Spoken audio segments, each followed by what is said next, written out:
볼소설법은 비어대우니 이 일매우로 윤허있나요 각득성실케 하느니라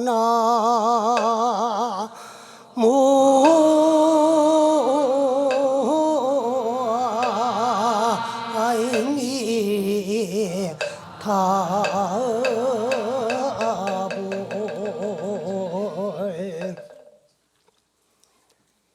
실상모범연하경 약초유품에 나오는 말씀입니다. 불소설법은 부처님께서 말씀하신 모든 설법은 비어대우니 비유컨대 저 하늘에 일어나는 큰 구름이 이 일미우로 오직 한 가지 맛을 비를 가지고 윤허인하여서 모든 사람의 꽃을 적시 주어가지고 각득성실케 하더라. 그게요. 모든 사람으로 하여금 이제 도를 깨달아 얻게 하더라. 성실. 피를 맞아가지고 열매를 맺게 하더라는 것은 일체 모든 중생들에게 고로 피어. 그리고 부처님의 설법은 감노법이요. 그 부처님이 이 세상에 오시는 것은 아무것도 없는 저 빈 허공에 구름이 있는 것과 같고 또 이 세상에 오셔가지고 중생들을 위해서 설법하시는 감노의 법은 그 큰 구름에서 이 삼천대천세계를 향해서 이제 비를 내려주는 것과 같고 그 비가 내려가지고 일체 모든 초목 총님들이 이제 맞고 그 비를 맞고 적시어져 가지고 크고 자라고 꽃이 피어 열매를 맺는 것과 같이 우리 중생들도 부처님의 감노법을 맞고 구경에 가가지고는 성불하는 것과 같다는 그런 비유의 말씀입니다. 그래서 실상모범 연하경에는 7가지 비유가 있어요. 그거를 소위 법화칠류라 그래요. 그래서 세 번째 비유가 약초유품에 나오는 그 삼초이목, 3가지 풀과 2가지 나무에 대한 비유를 말씀하신 그런 내용이 됩니다. 근데 우리가 살고 있는 이 우주 법계에는 한량없는 생명체가 이 또 지구를 의지해 가지고 생장하고 살고 있어요. 그런데 그 많은 생명체들을 둘로 구분을 한다면 중생계와 비중생계. 비중생계는 뭐냐 그러면은 이제 이 지구에 생장하고 있는 초목 총림이 있어요. 근데 이 중생계에는 크게 6가지 분류로 구분을 할 수 있어요. 그게 뭐냐? 천도, 임도, 수라도, 지옥도, 아기도, 축생도. 그런가 하면 이 지구를 의지해가 살고 있는 생명체, 중생계만 하더라도 한량이 없는 생명체가 있는데 그걸 크게 요약을 하면은 태난습화, 요거는 사생이라 그래요. 이 사생을 또 세분을 하면은 얼마나 많은 종류의 생명체가 이 지구를 의지해가 살고 있나 그러면은 종류 수만 하더라도 360억만 종 내지 600억만 종의 생명체가 이 지구를 의지해 가지고 살고 있다. 그건 종류 수야. 그럼 그 가운데 만물의 영장이 인간인데 우리는 인간에 태어나더라도 그 50억 가까운 인구가 두 사람도 똑같은 복을 가지고 있는 사람이 없어요. 한날 한시에 태어난 쌍둥이 복도 다 틀립니다. 그건 어째서 그러냐 하면은 지어온 업이 각각 다르기 때문에 업에 의해서 우리가 받아서 생활하는 것이 인생이요. 그래 업이 다 틀리기 때문에 생활도 틀리고 받고 있는 복도 틀리고 인생 자체도 틀리고 그렇게 살아나가는 생활이 틀리기 때문에 또 짓고 있는 업도 틀리고 짓고 있는 업이 틀리기 때문에 가야 될 세계도 천차만별한 것이에요. 그러면은 이 업에 의해서 육도로 전전하게 되고 또 인간에 태어나 육도문중 가운데 인간에 태어나도 복이 다 틀리는 것은 업 때문에 그렇다 그러니까 그 업은 무엇이냐? 가장 쉽게 말하면 우리가 하고 있는 일, 또 내가 하는 행위, 일거수일투족 모든 행위가 업 아닌 것이 없어요. 그래서 우리가 상대방이 하는 일을 물을 때 뭐라 그럽니까? 네 직업이 뭐냐 그래. 결국 업을 물어요. 그럼 대답 뭐라고 하지요?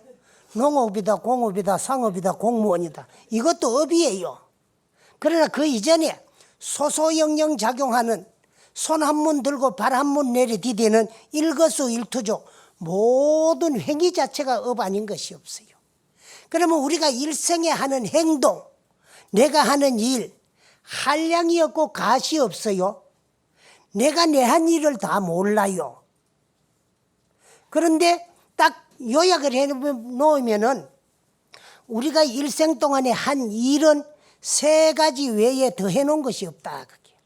그러면 그 세 가지 업이 뭐냐? 나와 남이, 자신과 상대가 함께 공익이 될 수 있는 행위, 이걸 선업이다 그래요. 이 선업이라는 말은 하문식 발음이고 순수한 우리말로는 좋은 일, 착한 짓이요. 또 남에게 피해를 줄 수 있는 행위, 요건 하문식으로는 악업이다 그래요. 나쁜 일, 못된 짓이요. 남에게 해도 덕도 안 되는 일, 이건 좋도 나쁘도 안 한 일인데 하문식으로는 무기업이다 그래요. 그러면 우리가 일생 동안에 해놓은 일은 좋은 일 아니면 나쁜 일이고 좋도 나쁘도 안 한 일, 요 세 가지 업뿐이에요. 근데 이 세 가지 업을 우리가 어떻게 해가지고 짓게 되느냐 하면은 선악무기 삼족의 업의 원인은 한 생각입니다. 한 생각 일어나는 마음, 이것이 선악의 원인이 되고 시비의 근본이 돼요. 착한 생각이 턱 일어나는 순간이 여기 복되는 순간이야. 못된 나쁜 생각이 일어나는 순간이 여기 죄되는 순간이야. 근데 이 생각을 끝을 보면 죄도 없고 복도 없어요. 내 마음속으로 결정지어진 생각, 일어난 마음을 결정지어진 생각, 이건 하문식으로는 지을 작자 작이다 그래요. 이미 일어난 생각을 마음속으로 결정을 지어버리면은 육체적으로 행동 연계에 실천하게 돼가 있어요. 요 실천하는 행위, 이 자체가 전부 업 아닌 것이 없어요. 근데 이 업은 한 번 지어 놓으면은, 내가 뭐 수십 차례 항상 강조하는 얘기지만은, 한 번 지어 놓은 업은 가사백천만급이라도, 가사백급이 가고 천급이 가고 만급이 가더라도 소작업은 불무해요. 지어 놓은 업은 없어지지 아니하고, 인연 해우 시에는 시절 인연이 도래되면은 가보를 한자수하게 돼가 있어요. 내가 지어놓은 그 업에 대한 결과가보를 내가 다 도로 돌려받게 돼가 있는데, 돌려받을 적에는 어떻게 돌려받느냐? 선업은 선보, 즉 좋은 일은 좋은 결과를 불러오고 가져올 수 있는 힘과 능력은 있지만은 선업이 악보를 불러올 수 있는 힘과 능력은 없어요. 그 다음에 악업은 악보, 나쁜 일은 나쁜 결과를 불러오고 가지고 올 수 있는 힘과 능력은 있지만 악업이 선보, 나쁜 일이 좋은 결과를 불러오고 가지고 올 수 있는 힘과 능력은 없어요. 그 다음에 무기업이라고 하는 것은 선악 간에 그 가보가 뚜렷하지 아니하는 별로 힘없는 업이기 때문에 이걸 무기업이다 그래요. 이런 소리를 하면 요즘 젊은 사람들은 반론을 해요. 어떻게? 스님요. 왜? 요새 업이 어디 있습니까? 어째서? 요새는 못된 놈 더 잘 살고 착한 놈 더 못 살던데요. 그래도 업이 있습니까? 아마 여러분들도 그런 이심이 드는 경우가 들어 있을 거예요. 그래도 분명히 업이 있어요. 그건 어찌서 그러냐 그러면 우리가 지어놓은 업의 결과 가보를 돌려받는데 세 단계를 거쳐가면서 돌려받아요. 그 세 단계가 무엇이냐 하면은 금생에 지어가지고 그 결과 가보를 금생에 바로 돌려받는 업이 있어요. 요거를 순현보다 그럽니다. 그 다음에 금생에 지어놓은 업이 그 결과 가보가 내생에 나타나는 경우가 많아요. 근데 그거를 순생보 또 순차보라고도 합니다. 근데 금생에 지어놓은 업에 밀려가지고 내생에도 그 결과 가보가 나타나지 아니하고 저 후생까지 뻗치 나가는 업이 있어요. 요걸 순후보다 그래요. 순할 순자 뒤후자. 그래 순현 순생 순후보로 그 결과 가보를 다 돌려받는데 금생에는 어질고 선하고 착하고 훌륭한데도 뭔가 일이 마음대로 뜻대로 안 되는 사람이 있어요. 그건 어찌서 그러냐 하면은 내가 항상 비유를 어떻게 하느냐 그러면은 농사도 맛이 있기나 없기나 미리 지어놓은 곡식 먼저 먹어야 되지.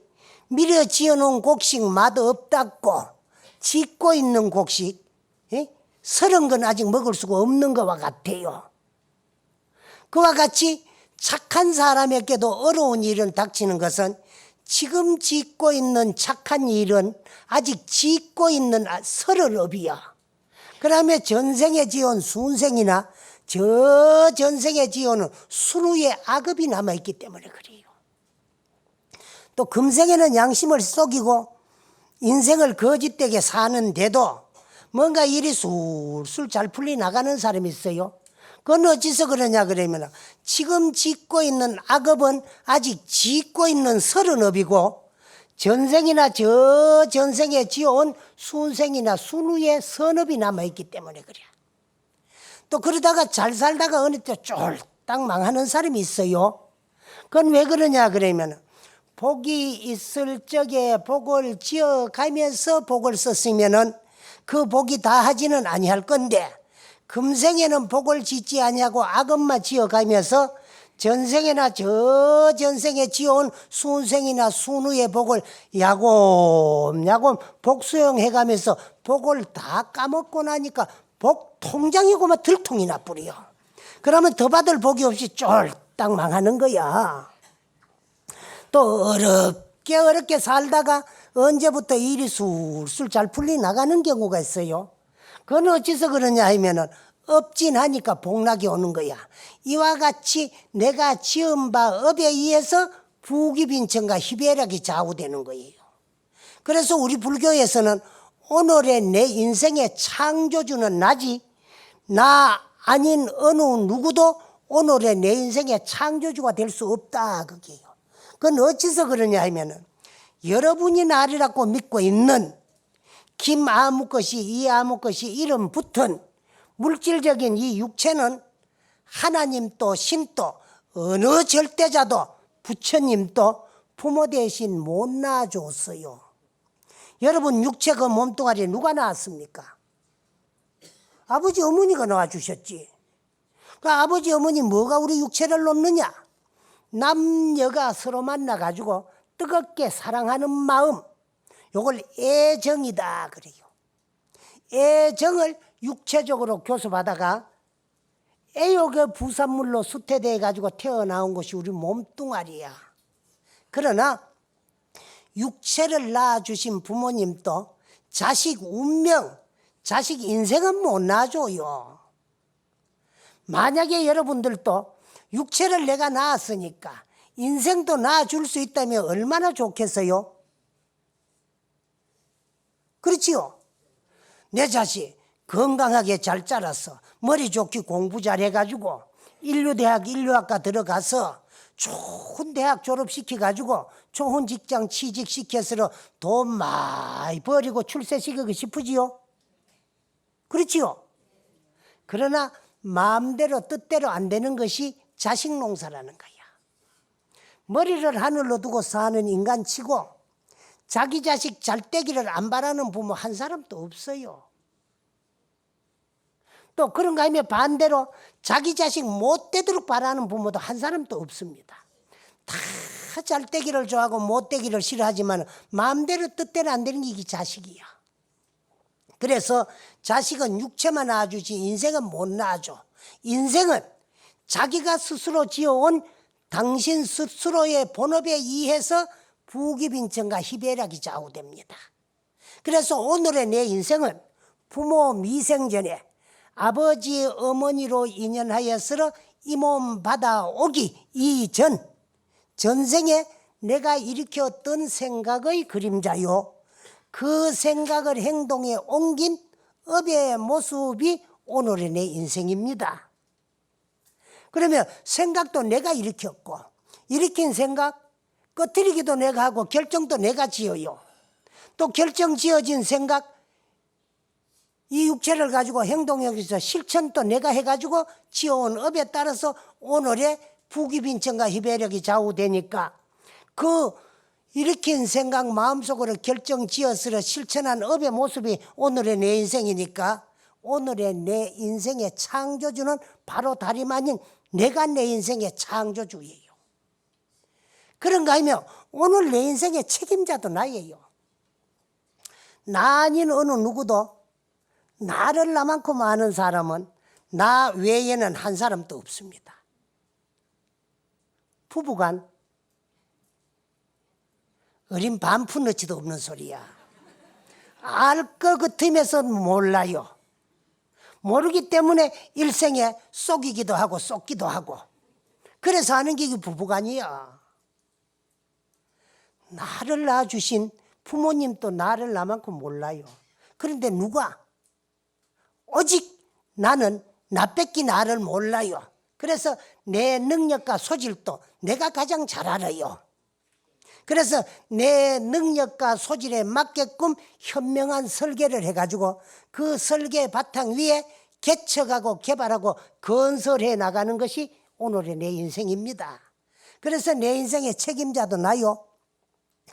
그렇게 살아나가는 가운데 미래 내 생이 창조되고 건설되고 있는 과정이에요. 그래서 인생을 올바르게 참다웠게 거짓 없이 떳떳하게 당당하게 살아서 아름답고 훌륭한 미래 내 생을 내가 건설하느냐, 양심을 속이고 인생을 거짓되게 살아가지고 형편한 미래 내 생을 만드느냐도 오늘 내게 달렸어요. 그러니까 오늘 우리가 살아나가는데도 두 사람도 똑같은 생각을 가진 사람이 없어요. 생각이 다 틀리기 때문에 그 생각의 표출인 행동이 다 틀려요. 행동이 다 틀리기 때문에 짓고 있는 업도 다 틀려요. 짓고 있는 업이 다 틀리기 때문에 미래에 가야 될 세계도 다 틀리고 지어온 업이 다 틀리기 때문에 오늘 받고 있는 인생, 생활 자체가 다 틀려요. 그 생활이 틀리기 때문에 또 그 가운데 일으키는 생각도 다 틀리는데 그 생각이 근기다. 이 근기가 천차만별하기 때문에 부처님께서 중생들의 근기에 따라서 응병여약으로 병에 따라서 약이 필요하듯이 중생의 근기에 따라 가지고 방편으로 대기설법한 것이 부처님의 84,000 법문이에요. 그래서 최초에는 중생들이 너무 근기가 하열한 중생이 부처님의 그 깨달은 경계를 보고 믿으려고 들지 않고 깜짝 놀라고 실망을 하고 그런 세계, 그런 진리, 그런 도리가 어디에 있느냐 하고 믿으려고 들지 아니하니까 그래서 할 수 없이 퇴설해가지고 삼승법을 설했어요. 그래서 처음에는 아함 12 방등팔, 아함경을 12 방등경을 8년 요렇게 20년 동안 설하신 거는 이제 성문영각 이승법이다. 그 다음에 중생의 조금 근기가 수승한 중생들을 이해 가지고 이제 21년 동안에 600부 반야부를 설했어요. 근데 이거는 대승보살도입니다. 그래서 성문영각 이승법과 보살도 삼승법을 41년 동안에 펼쳐가지고 중생을 제도하시다가 마지막 8년 동안에는 그 삼승도 올바른 진리가 아니고 구경에 가가지고 일승도리에 개합을 해야 된다. 부처가 정득하고 깨달은 도리는 오직 일불승도리다. 그래서 그 해삼승으로 삼승법으로 41년 동안에 펼쳐놓았던 그 이제 참 부처님의 진리, 그렇게 교화했던 모든 중생들을 일승법으로 다 거다 들인 것이 실상모범연화경 법문입니다. 그래서 실상모범연화경을 해삼승, 삼승법으로 펼쳐놨던 그 기일성사상, 일불승도리로 이제 거다 드리는 그런 법문이 실상모범연화경인데, 거기에 보면 내가 왜 일찍이 일승법을 설하지 아니하고 삼승법을 설하게 되었느냐 하는 것을 중생들에게 알아듣기 쉽게 설명해 놓은 것이 요 이제 7가지 비유가 있는데, 거기 법화칠류다 그게요. 근데 오늘 여러분들에게 말씀하려고 그러는 것은 그 이제 중생 근기가 각각 틀리기 때문에 한 가지 법이지만은 받아들이는 게 다 틀리요. 그래서 실상모범의 연화경에 와가지고는 삼승이 곧 일승이고, 일승이 곧 삼승이다. 일승 가운데 삼승이 있고, 삼승이 바로 일승에서 시작된 거다 하는 것을 비유로 말씀해 놨어요. 그런데 중생의 근기가 업에 따라서 천차만별하다는 것을 초목들에게 비유를 해 놨어요. 어떻게 비유를 해 놨느냐 그러면은, 삼천대천 세계 가운데는 산도 있고 들도 있고 내도 있고 계곡도 있고 평평한 넓은 대지도 있어요. 근데 그 가운데는 온갖 종류의 초목총림이 다 자라고 있어요. 풀도 있고 나무도 있고 숲도 있고 약초도 있어요. 근데 그것들이 뭐를 먹고 자라느냐 하면은 수분을 섭취해 가지고 그 가운데서 영양분을 뽑아들여 가지고 성장해요. 그래 성장하는 힘, 그거를 이제 그 생명의 에너지, 그걸 혼이다 그래요. 그래 유교에서는 자라나는 힘, 생명의 에너지를 삼혼으로 구분을 해놨어요. 그 삼혼이 뭐냐 그러면 생혼, 각혼, 영혼이다 그래. 그러면 생혼은 뭐냐? 초목총림신인데 이건 최하등신이다 그래요. 초목총림, 식물들을 자라게 하는 힘, 이것을 살아서 자라게 하는 힘이다 해가 이걸 생혼이다 그래요. 그 다음에 각혼이라는 것이 있는데 이건 금수신이다 그게요. 금수신, 일체 모든 짐승들의 그 참 살아서 움직이게 하는 힘, 그거를 이제 금수신, 각혼이다 그래요. 그런데요 생혼은 최하등신이고 각혼은 중등신인데, 생혼과 각혼은 육체 몸뚱아리가 없어지면 함께 없어지는 것이 생혼 각혼이다. 그러면 영혼은 뭐냐? 인신이다.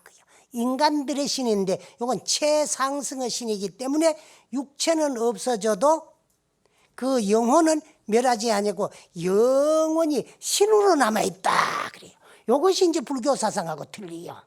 우리 불교에서는 육체는 생도 있고 사도 있고 옴도 있고 감도 있고 남도 있고 죽음도 있으나 우리의 본래 모습 이 마음자리는 불생불멸을 하면서 지은 바 업에 따라 가지고 윤회전생을 한다 그렇게 되어 있어요. 그런데 우리 불교에서는 어떻게 윤회전생을 하느냐 그러면, 불교에서 삼혼은 업식, 전식, 상속식을 삼혼이다 그래요. 그러면 업식은 뭐냐? 일생 동안에 우리가 일으킨 생각, 마음속으로 결정해 가지고 행동에서 실천한 업, 이것이 제8아레야식의 잠재가 되어 있어요. 그러다가 이 육체가 죽어 없어지면은 이 업이 둥 떠가지고 연부로 가가지고 칠제를 받아가지고 그 업에 의해서 미래로 전해져요. 그래 금생에 지은 업이 미래생으로 전해져 가지고 미래의 운명을 좌우하게 되어 있어요. 이것을 전식이다 그래요. 업식이 내생으로 전해져가 전식인데, 금생에 지은 업이 내생으로 전해져 가지고 끝이 나느냐 하면은, 금생에 지은 업을 내생에 가가지고 돌려받으면서 그냥 돌려받는 것이 아니고 또 지어가면서 돌려받아요. 그러면 또 지어놓은 업이 있기 때문에 그 업의 결과를, 가보를 받기 위해서 받을 수 있는 제3의 육체가 필요해요. 이렇게 하기를 시작 없는 옛적부터 오늘까지 내려와가지고 업식이 내생으로 전해져가 전식이 돼가지고 내생에 가가지고 내생 운명을 좌우하면서 그 업을 가지고 새로운 업을 지어가지고 그 업이 저 후생으로 뻗치져가지고 전전상속을 하게 돼가 있어요. 그래서 우리 불교에서는 업식, 전식, 상속식을 삼혼이다 그래요. 이 업에 의해서 중생은 윤회전생을 하고 또 업에 의해서 윤회전생을 해가지고 업에 따라서 근기가 다 틀리게 돼가 있어요. 그 근기에 따라서 또 이제 사는 인생 운명도 다 틀리고 생각도 다 틀리고 행동도 다 틀리고 또 짓는 업이 다 틀리게 돼가 있어요. 요걸 우리 불교에서는 업에 따라서 일으키는 생각과 하는 행동 모든 것을 근기다 그래요. 그래서 상근, 중근, 하근 중생들이 있기 때문에 그 중생에 맞게끔 법을 설하는 것은 무엇과 같느냐 하면은 저 아무것도 없는 허공에 구름이 일어 그 구름이 일어 가지고 구름에서 대지를 향해서 비가 흠뻑 내려지는데 대지에서 자라고 있는 초목총님이 그 비를 함께 맞게 돼요. 맞게 되는데 그 이제 초목과 숲과 약초가 그 비를 맞는데 작은 뿌리에는 작은 줄기가 나가지고 작은 가지가 벌어가 작은 잎이 피게 돼가 있고 또 중간 뿌리에는 중간 줄기가 뻗어가지고 또 중간 가지가 뻗어서 중간 잎이 피게 돼가지고 있고 또 큰 뿌리에는 큰 줄기가 자라가지고 큰 가지가 뻗어서 또 큰 잎이 피게 돼가 있어요. 그래서 그 나무에 따라가지고 비를 받아들이는데 이 세상에는 한량없는 초목총님들이 있어요. 있는데 그 초목총님들은 다 종류가 한량이 없어요. 이 대지에 있는 초목총님이 한량이 없고 다함이 없어요. 아무리 참 식물학을 공부를 해가지고 나무 풀 이름을 잘 안다고 해도 세상에 있는 풀 이름 다 나무 이름 다 몰라요. 근데 인간은 업에 의해서 윤회전생을 하고 업에 의해서 근기가 정해진다면은 이 나무들은 습에 의해 가지고 종류가 다 이제 결정이 되고 종류에 따라 가지고 크기와 모양과 또 모양 다 틀려요. 그런데 똑같은 종류라도 똑같은 우리 인간이지만은 항색 인종이 있고 흑색 인종이 있고 백색 인종이 있어요. 그런가 하면은 똑같은 우리 법당에는 항색 인종들만 이래 앉아 있는데 이 법당에 있는 사람들이 생각도 다 틀리고 인생도 다 틀리요. 생활도 다 틀리고. 그건 어째서 그러냐? 업에 따라 가지고. 누가 믿는다고 잘 봐줘가지고 행복하게 해줘가지고 행복한 인생으로 태어났고 누가는 안 믿는다고 미워서 저주래가 불행하게 태어난 것이 아닙니다. 전부 내가 지어온 내 인생이에요. 그 내가 지은 업에 따라서 생각도 행동도 짓고 있는 업도 지어놓은 업에 따라서 부귀빈천과 희배락도 다 좌우되는 건데 초목총님은 습에 따라 가지고 큰 종류도 있고 적은 종류도 있고 또 한 종류지만은 똑같은 나무지만은 인간이 인위적으로 전지를 해가지고 만들어주기 이전에는 똑같은 종류의 나무라도 똑같이 크지를 안 해요. 똑같이 크는 나무가 하나도 없습니다. 근데 그 나무 종류에 따라서 똑같은 비를 맞고 그 비 맛도 똑같고 똑같이 등구름에서 똑같은 대지에 내리도 종류와 그 이제 성질에 따라서 전부 다 틀리요.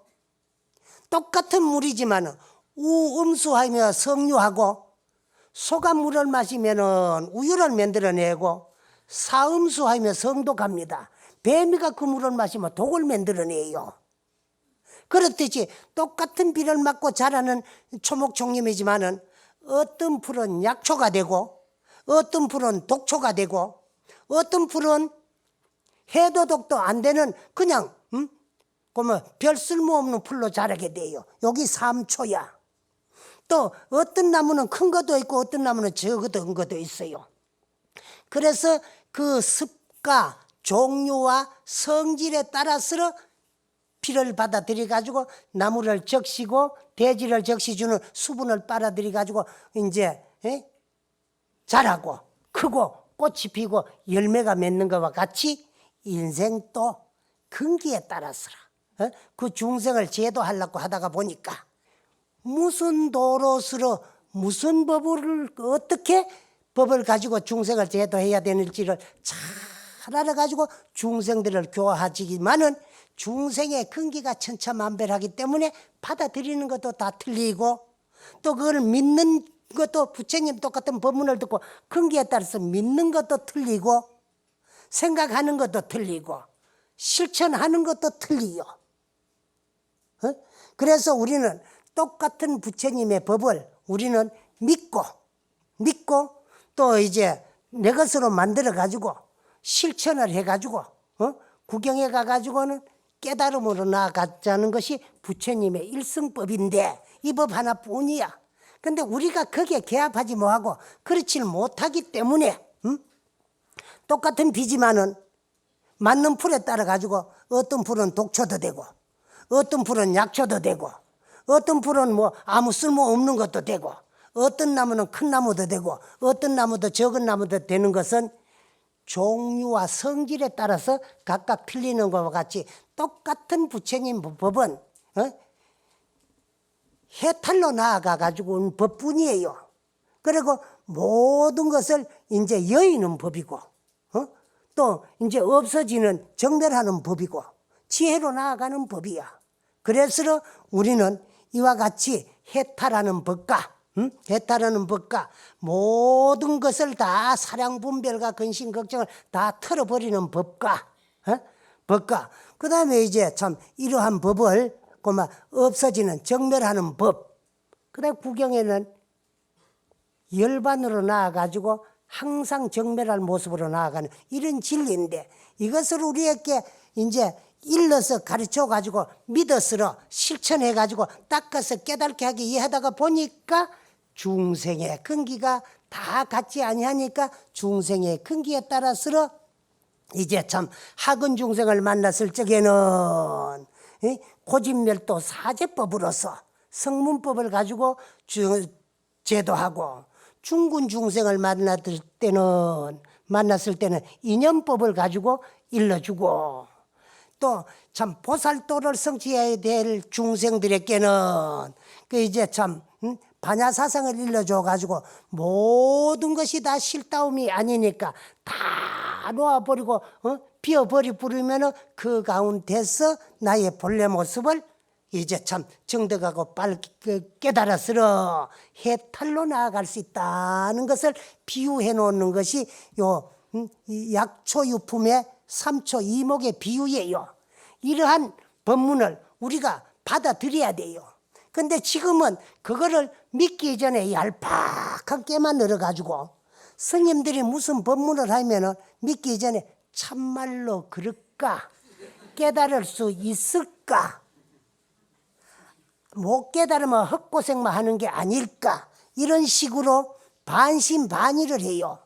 그래 옛날 중생들은 근기가 있어서 신행심이 투칠했지만은 지금 중생들은 근기는 약하면서 얄팍한 깨만 늘어가지고 믿기 전에 반쯤 안 그러면 어떨까?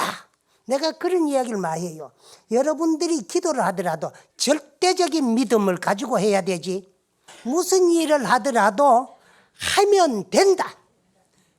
일에 대한 절대적인 믿음. 공부도 그렇습니다. 어떤 하두를 간택해가 창구를 하든가 또 어떤 연부를 하든가 주력을 하든가 간에 반드시 내가 하는 이 공부는 모든 업장이 소멸돼 가지고 구경에 가가지고 자성을 정득하고 깨달아서 생사윤회를 해탈할 수 있을 거라는 그런 절대적인 믿음을 가지고 그래 하면 된다. 요거는 하고 있는 일, 내가 하는 공부에 대한 절대적인 믿음이에요.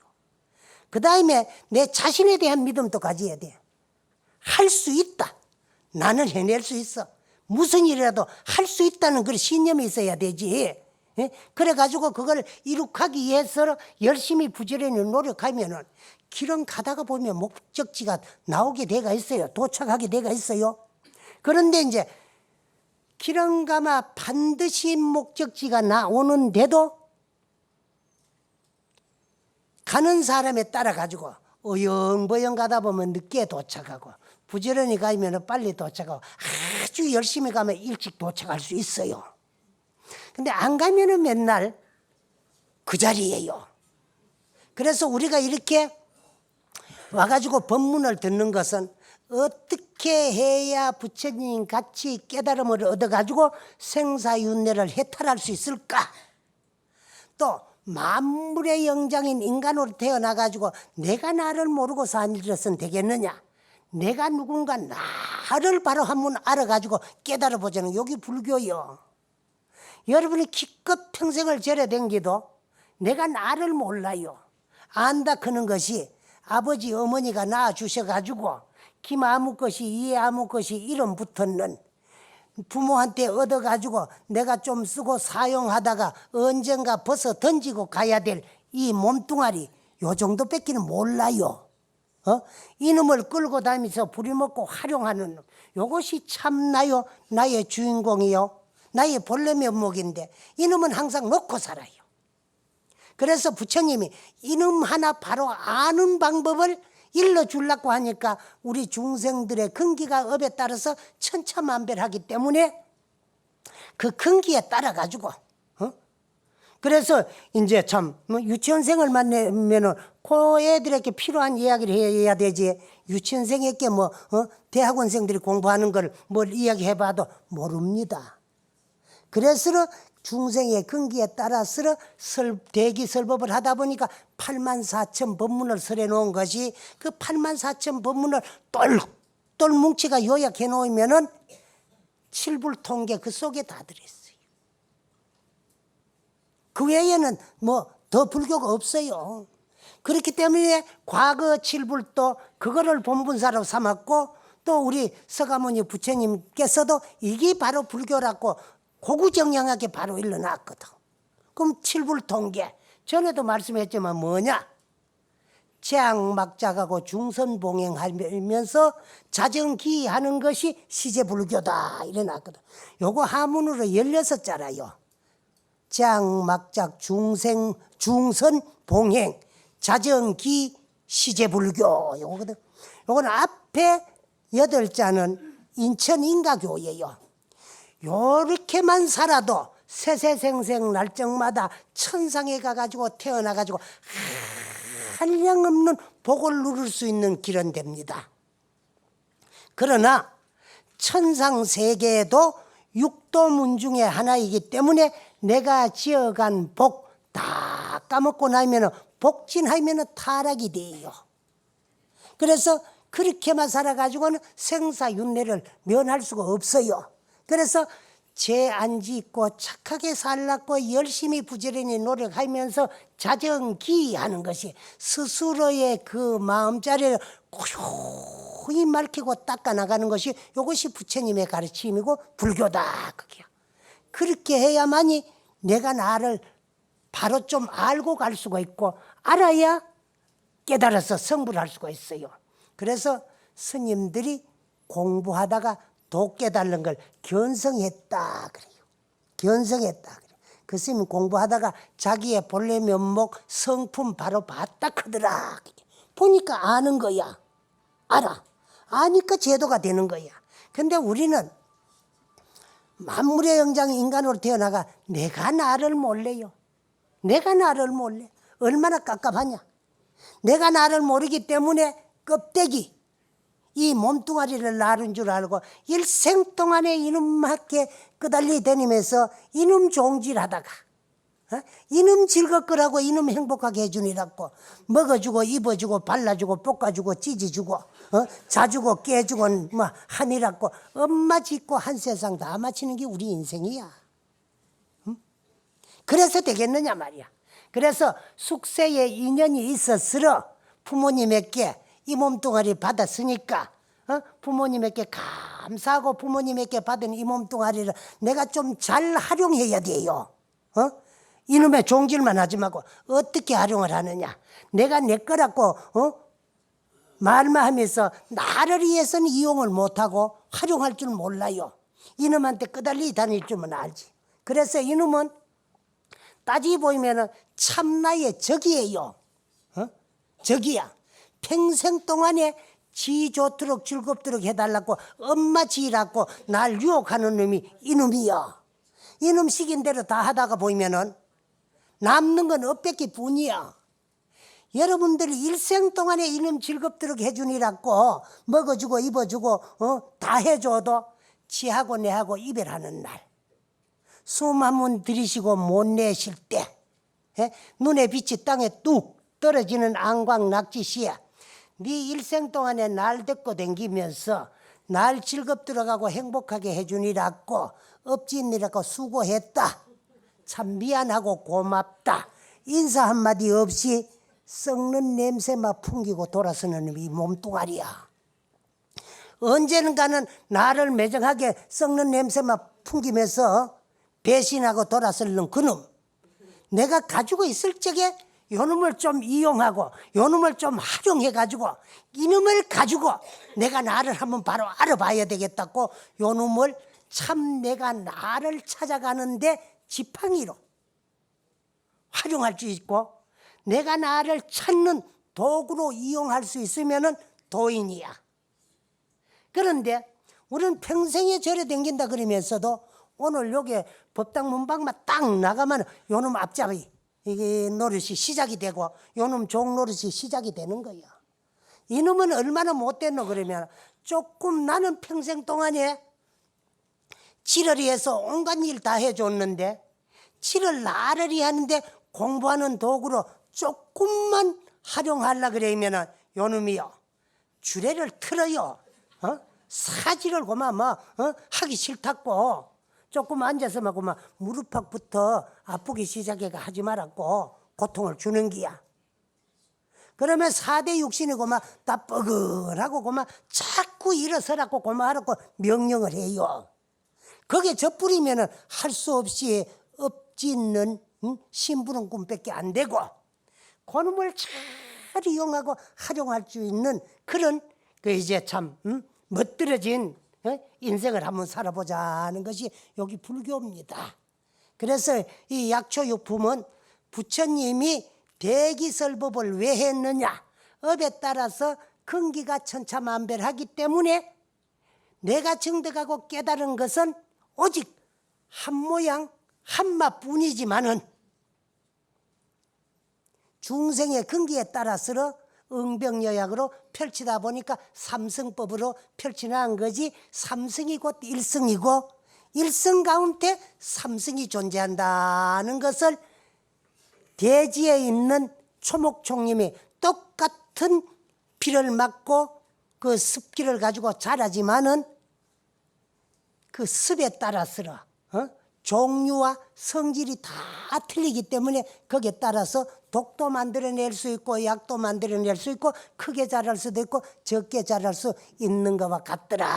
그게. 그래 부처님이 이 세상에 오는 것은 대지에 있는 초목총님을 자라게 하기 위해 가지고 구름이 있는 것과 같고 또 부처님이 이 세상에 오신 것은 구름이 일어가지고 삼천대천세계를 다 감싸고 덮어주는 것과 같고 부처님이 사자우를 설하시는 것은 그 구름이 비를 흠뻑 내려가지고 초목총님을 민님들이 이제 참 자라게 하는 것과 같고 그 부처님이 내리신 감로법도 우리들이 내 거로 만들어 가지고 믿고 실천에 닦아 가지고 구경에 가가지고는 그 비를 맞고 자라난 그 이제 참 초목총님이 꽃이 피고 열매를 맺는 것과 같이 우리도 지혜의 꽃을 활짝 피어가지고 보리의 열매를 수확하자는 것이 비유로 해놓은 약초유품의 그 이제 삼초이목의 비유라는 것을 말씀드리고 오늘 이야기를 마치겠습니다. 네, 감사합니다.